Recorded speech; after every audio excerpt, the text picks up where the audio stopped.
Lovely. So welcome everyone to this afternoon's coffee afternoon.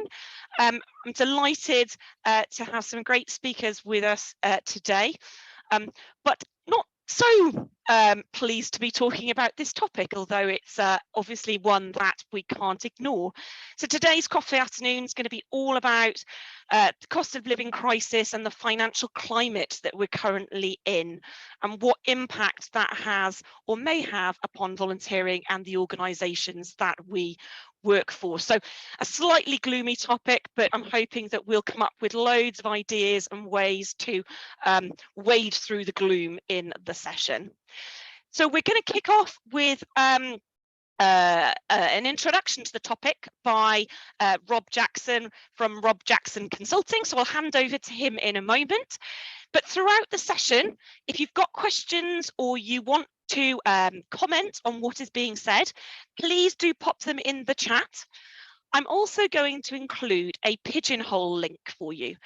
And this is an external platform, so it will take you to another website, but it just allows you to upvote questions.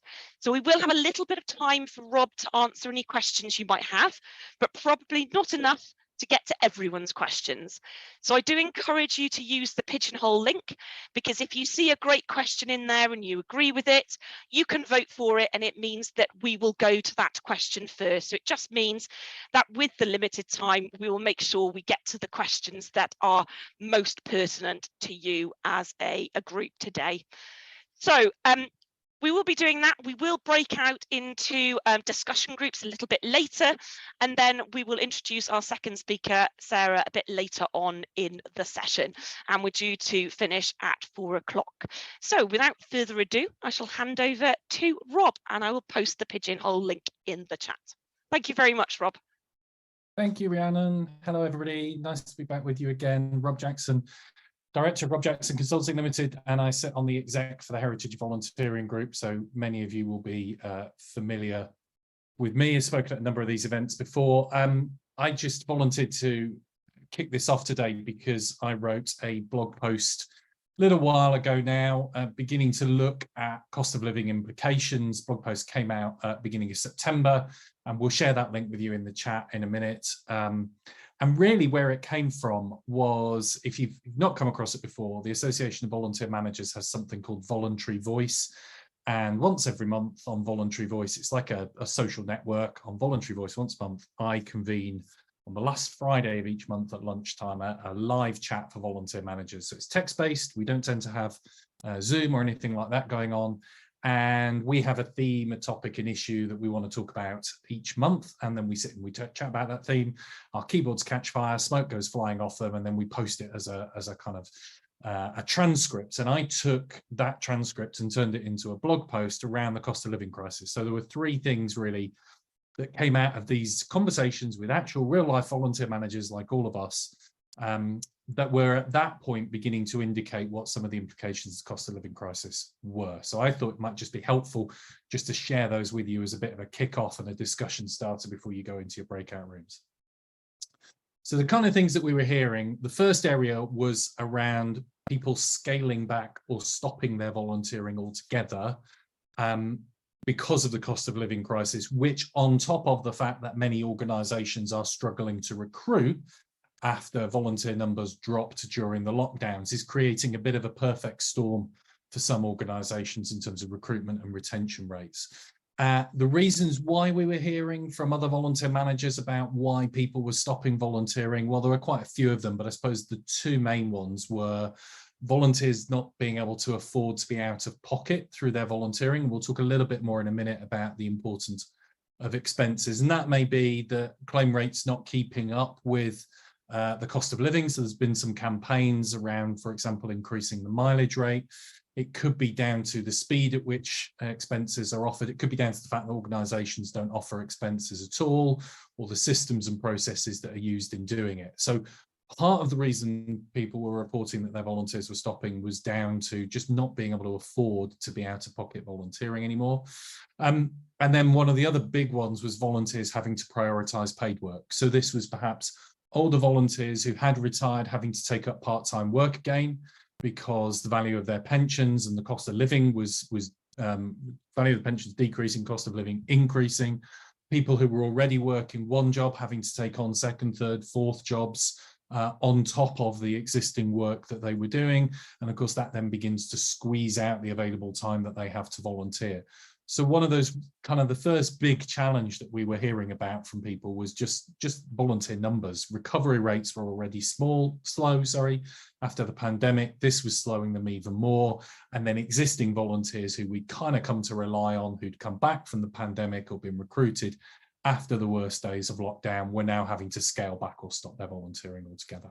So this may be resonating with some of you. You may not have a problem on this. I'm sure it will impact your organizations in different ways and potentially in different roles as well.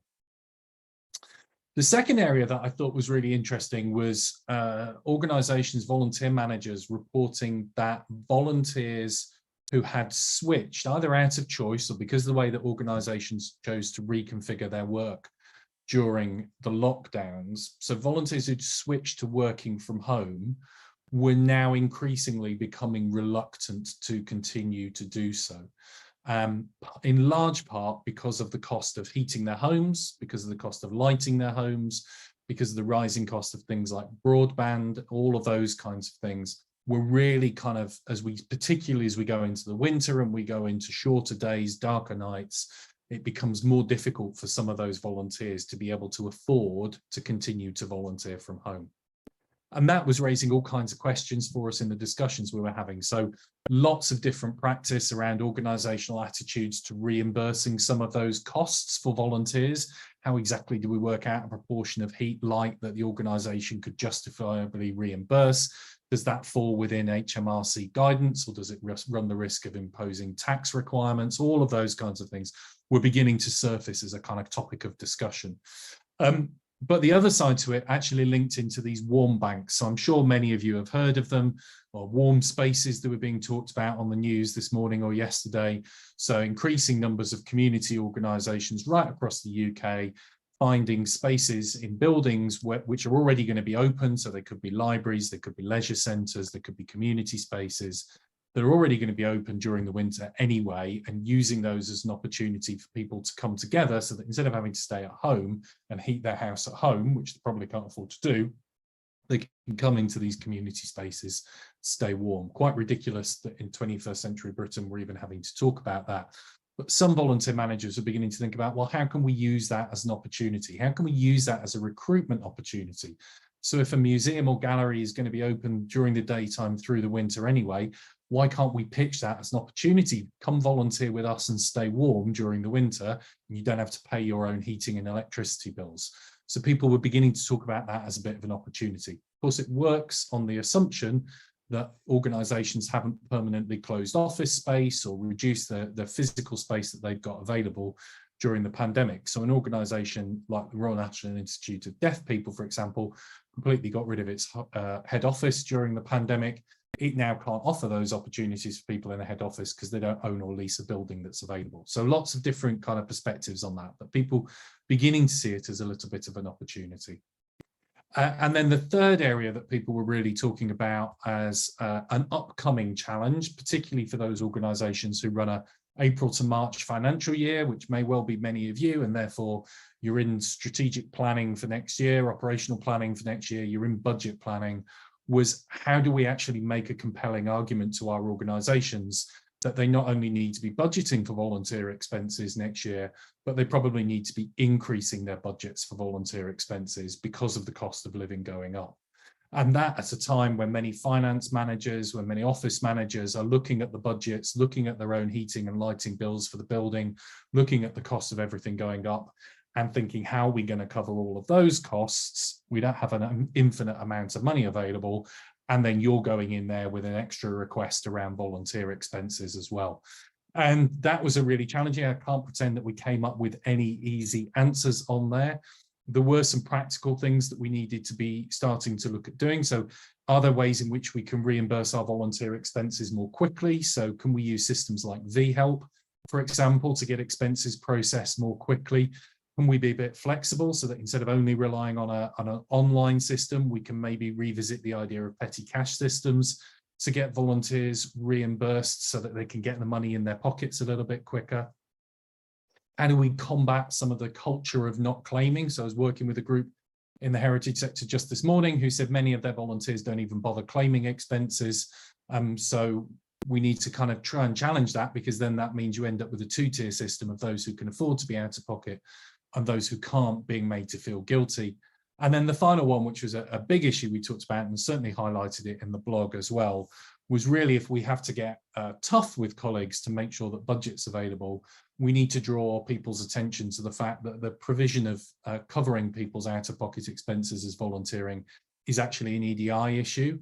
Because if we're saying you can only volunteer with us if you can afford to be out of pocket, then we're deliberately excluding people. So if our organizations are really kind of championing an EDI and saying EDI is a priority for us, then actually to not provide sufficient funds to cover volunteer expenses could even go as far as laying them open to accusations of rank hypocrisy in that as well. So that wouldn't necessarily be our starting point in negotiations, but it would be a useful point to potentially point out the disconnect between what they say and what they do if they're not covering expenses. That was the conversation at the beginning of last month. I've not really heard a great deal else that's kind of cropping along. So in your discussion groups, you may want to reflect on some of those things, use them as a bit of discussion starter. Certainly share your current experience around volunteer expenses and how it's impacting, how the rising cost of living is impacting on your organizations. But I think it's quite clear to all of us who kind of stay abreast of current affairs, things are not going to get better anytime soon. This is something that was going to be with us certainly through this winter, more than likely through the whole of 2023 as well. And it's yet another thing from outside of volunteering that's coming and impacting on our work, and that we have to be prepared for and thoughtful about in how we deal with it. So I hope that's a useful introduction, Rhiannon, and I hope it's prompted some discussion from people as well. Happy to take any quick questions before we move into the breakout groups. Lovely. Thank you so much, Rob. A really great overview, and some of it may not be rocket science, I guess. Some of it you might have known already, but hopefully what this session will do is to prompt some responses and how we might think about it. So please do use the pigeonhole to flag any questions. I know that I can see Polly has a question for a moment though, so we'll break with tradition, and if I can ask you to unmute, Polly, and to say your question. Thank you so much, Rhiannon. It's actually a comment and a follow-on from Rob said. Rob, thank you so much. That was really, really useful. The Heritage Alliance is working with Historic England to gather anecdotal information about the impacts on cost of living, to create a sort of information hub, which we can then use to pass on to DCMS. Obviously, that doesn't negate other people getting in touch with the government, giving your own evidence across. But we are working with Historic England in this instance to gather that information. And that's not just from our members at the Heritage Alliance. We've been asked specifically to go out to the entirety of the heritage sector. So I've taken some of your points there. I'll be reading your blog to get that information, but it would be great. I'll put my email in the chat in a second. If we could hear from people, if you're happy to share your anecdotal information, that'd be fantastic. Or if you've got questions about under what understanding we're going to be sharing that information with HE and with DCMS, I'm happy to answer those as well. But sorry to sort of hijack that slightly, Rhiannon. I just wanted to put that out there. Thank you. And it's a nice way of also kind of trailing the fact that at HVG conference, which Rhiannon will talk about at the end of the event, we've also got Sean from DCMS coming along as well, so people will be able to put questions to Sean directly on these kinds of things. So that's great. Thanks, Polly. Yeah, absolutely. Thank you hugely for that, Polly. It's always great to have extra bits in there. We haven't had a huge amount of questions so far, so I think what we'll do is I'll ask the one question I posted, and then we'll go into the breakout rooms, and hopefully that'll inspire a few more questions once we've had a bit of time to grapple with the topic. And actually, it's a little bit of a follow on from Polly, and it's really to ask kind of what some of the main advisory bodies like NCVO, like HVG, what they are doing at the moment to support organisations through these issues. Is there anything? Is there something that we need to do more of to encourage them to? Yeah, so I think some of them, and the NCVOs, NAVCAs, and others, because obviously this isn't just an English issue, this is a UK-wide issue, and it's volunteering's devolved across the UK. Some of them have been involved in lobbying government and trying to get MPs from all sides of the Commons to ask questions of the relevant ministers, which they seem to have come up with a party line that they don't tend to vary from in their answers, which is quite unhelpful, because it basically says you can claim more than the mileage allowance, but they fail to recognise that that means tax liability could kick in. I think just events like this and giving people an opportunity to share experience, particularly given, I think one of the biggest challenges is going to be one of those last points that I made about how do we convince our organisations to do this? This is not a problem that we are going to solve by only hoping that some funder somewhere else is going to fund us to cover expenses. If volunteering is actually really fundamental to the way that we go about what we do, whether you're a bigger organisation like a V&A or a science museum, or you're a really small community organisation, actually putting your money where your mouth is, proportionate to how much money you've got, is really, really important, and making that argument to colleagues and supporting each other is, I think, one of the best things that we can be doing. And I can see Tamsin and others are putting information in the chat, but the more we can kind of collect the stories and the narrative, as Polly was saying, around what's going on, whether it's through HVG or other bodies, the more realistic picture we can paint. Government do not want volunteering to decrease. You know, the NHS, Theresa Coffey's asked for 1 million more volunteers this winter over the NHS, for the NHS. So you can't, they can't do that and then ignore the reality. Well, I suppose they probably can, knowing them, but in theory, they can't do that and ignore the reality of what's happening on the ground. Fantastic. Thank you, Rob. We've had a few more questions come in, but they are around sort of expenses and some of the kind of the barriers around that. So I think what we'll do is we'll leave those until a bit later, because we're going to focus in on that particular issue in the second part of the session, and we will come back to those questions. So I think for now, if we move into the breakout part of the session, Rob, are you happy to introduce the questions that we're going to be asking people to think about? Yes, so I just need to get the right document up. So what we want you to do, we're going to put a link to a Jamboard in there as well, so you can make notes on the Jamboard as you go through. Hopefully somebody in each group will know what they're doing with the Jamboard. So there's 3 questions we would like you to think about.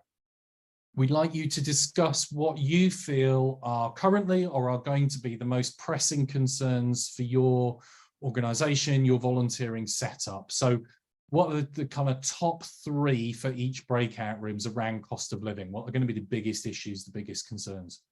What do you think will be the impact of those top 3 concerns on your organisation, your paid staff and your volunteers?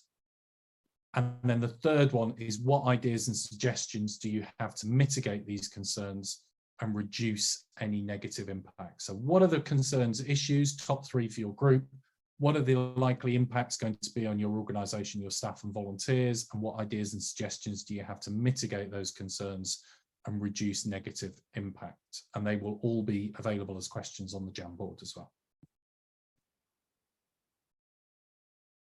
Lovely. So I've popped a link into the chat with the Jamboard. You will need to open up that link, or one of you will do in your group before you go into it, as it won't be available in the chat when you get into your breakout room. So we're going to give you 10 minutes to have a chat about this. Obviously, introduce yourselves, check that you know who each other are, but see how far you can get with those questions. And then what we'll do is we'll invite you back in, and we're going to take some of the top ideas from everyone before we then look a little bit more specifically at the expenses issues. So you will very shortly see a little request come up in the corner of your screen asking you to go into the breakout room. I could ask you to follow that, and then you'll see a countdown timer at the top letting you know how much time you have left. So go forth, discuss. Welcome back, everyone. If we could ask you to pop yourselves back on mute again. Zoom does like to play with the mute function in between locations, just to keep us on our toes. All right, I'm going to hand back to Rob, and we're hopefully going to get some top line feedback from you before we move to the last segment of the session.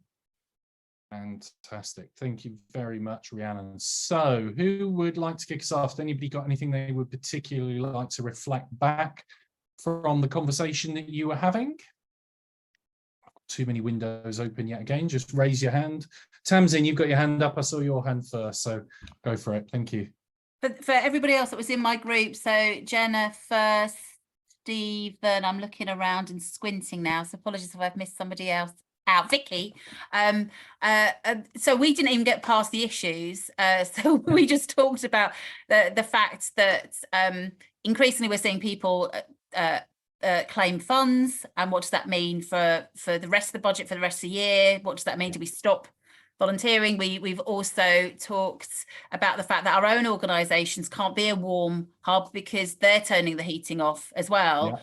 Yeah. And whilst paid staff will find it difficult to heat or work from home, volunteering from home is even more of a potential issue. So we just talked about the two things you said, and then we've highlighted potential issues that should be on the horizon, which are around the fact that there might be restructures around volunteer managers down the line in terms of redundancies. Also that we're firefighting so much, we actually don't have the time to think about mitigations and contingencies around all of this. So to find anything that would help us ring fence that and come up with a plan enables us to be better able to respond to all the variables and all the change that are happening all the time. But that's all we got around to talking about. Brilliant. There was a lot for you to get through in a very short period of time. And it is worth saying that HVG were involved in some work that I did in the spring of 2020 when we're in that first lockdown to kind of preempt the likelihood that cuts and change were coming down the line, and to produce a letter to advocate for the strategic importance of volunteer management, which we then updated in 2021. And you can find all of that available for free on the homepage of my website. So I've just put the link in the chat. If you scroll down to the bottom of the homepage, you can find the Cuts and Change ebook. You can find the open letter that HVG and others were signatories to really kind of influence senior managers about why volunteer managers need to be invested in at the moment. So that was great. Thank you. And just to say, please do keep adding to the Jamboards over the course of today, because I think I think from that comment from Tamsin alone, what we've absolutely realised is there's a lot to process for all of us. And as HVG, we can look to see what more we can do to support you using your comments. Please do keep adding to them as we go on. Any other comments or thoughts?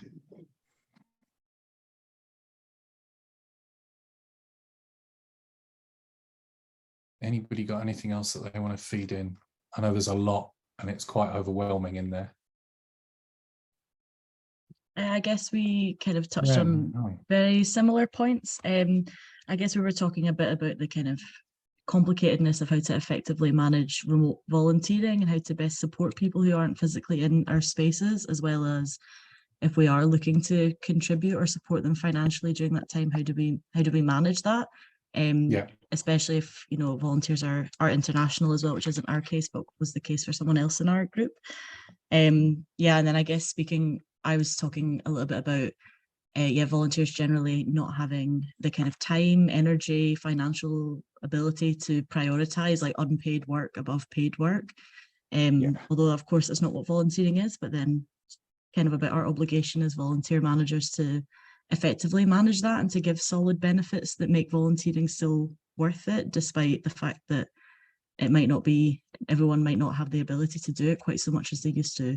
And the kind of worrying aspects of that in organizations that rely on volunteers, how do we contribute enough to them and help them gain enough that they still want to contribute their limited time to us? And make that distinct, I think, from the benefit that we offer paid staff as well, because there's a real danger coming into this that we start to reignite job substitution discussions at the same time. So organisations are looking at volunteers as a way of saving money, which we know they're not. So how do we make all of that distinctive so we don't open that separate can of worms? Thanks, Ren. That's really, really good. Matt, you've got your hand up. I mean, I think obviously the news is, everything that's going on is hugely depressing, but I do equally think there's an incredible opportunity for us, both as leaders of volunteer engagement and our organisations as well, to use the cost of living crisis to reposition our volunteer programs and organisations at the heart of our local communities. And I think that's by kind of understanding local needs, providing what you were talking, Rob, third places, places for people to come and connect with our organisations, but also, you know, when they're here, to provide them, you know, with kind of well-being opportunities to develop and learn new skills, and you know, respond to their needs, but equally really put our organisations at the heart of the local community. And I think in so doing, thinking about volunteering and how our volunteer programs can help build political capital for our organisations. And that's going to be really important in terms of the conversations that our directors might be having with local councillors, local MPs around kind of accessing funding and kind of long-term organisational security as well. So I would really see this as a, you know, yeah, it's a depressing, you know, subject, but as an opportunity to really serve our communities more effectively and to put volunteering at the heart of our communities and our organisations. Absolutely. Really good points, Matt. I'm mindful of time and our schedule, Rhiannon. All I will say is I know some of you asked questions in the pigeonhole or whatever it's called that Rhiannon shared. I have tried to answer a couple of those questions that I was able to answer myself in a response to those. But as Rhiannon said, please do keep the Jamboard going. Please do keep feeding this stuff through to us at HVG, because it's really important to help us to understand how we can support you. So I'm going to shut up at this point and hand back to Rhiannon. Perfect.